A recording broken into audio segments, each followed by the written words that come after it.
walked on the train track, man. Walked on the train track. You hear me? Messed me up. I'm still grieving. Because how come I couldn't reach out to Sharon? How come I couldn't get to my buddy? We went to her gathering at her funeral. It was the saddest thing. She got a 14-year-old son.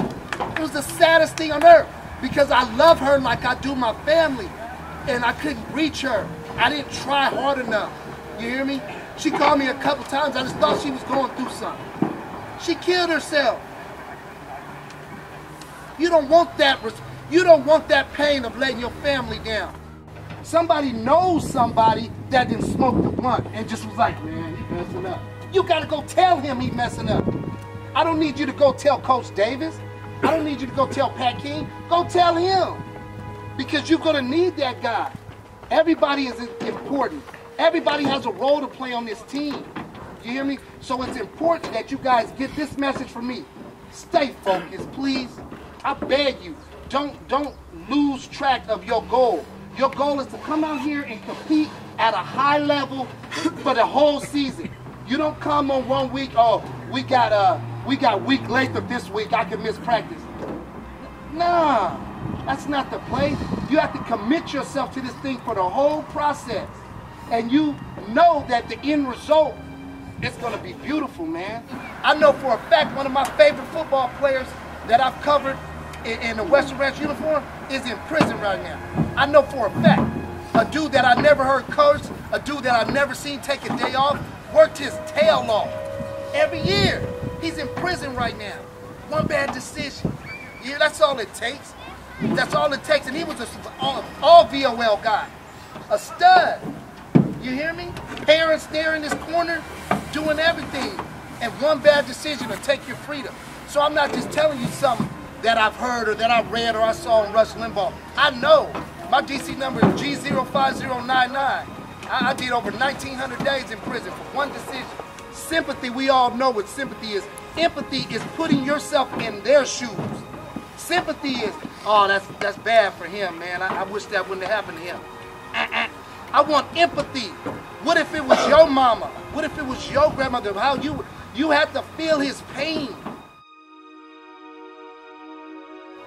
I finally had a child. I've been married 7 years, had a child. He had brain cancer. Stopped me in my world. The lady told me to go pack. I was like, pack for how long? We had to go to Oakland to save his life. She was like, pack for a few weeks. It shook my whole foundation up. My family and friends had to rally for me. You hear me? I wouldn't be here today sane if they didn't help me. The communities around here, Coach Davis, they bought t-shirts to help me.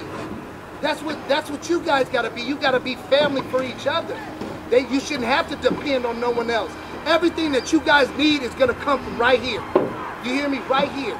And I'm telling you, if you can buy into that, something good will happen because why? You don't wanna let your brother down. You know when it got real to me? You know when it got real to me? My first year, Thanksgiving. You don't even realize that your whole life you've been around family and friends eating good on Thanksgiving. And I remember walking to that chow hall, and then the food was disgusting. It always is in prison. But the food was disgusting. I couldn't even eat. And then when I was leaving, man, it sunk deep. It sunk deep. I felt like I failed myself, my family, everything. And a dear friend of mine I was in Florida when I got in trouble. I was attending college in Illinois, and I was in Florida on spring break. So I had to do my prison time without knowing nobody. You hear me? Nobody from Stockton. If you guys go to prison, you're going to have to gangbang. You're going to have to rep Stockton. I was out there solo, which I think was better. And when I left that chow hall that day, Dan Ferris talked to me. He looked back at me, he said, man, is this your first Thanksgiving? And I was like, a little kid, I was like, yeah. He was like, wait till Christmas. You hear me? I'm not telling you nothing that's fake or made up. This is real life. Read that book I told you. It's on your phone based on a true story. Google Play.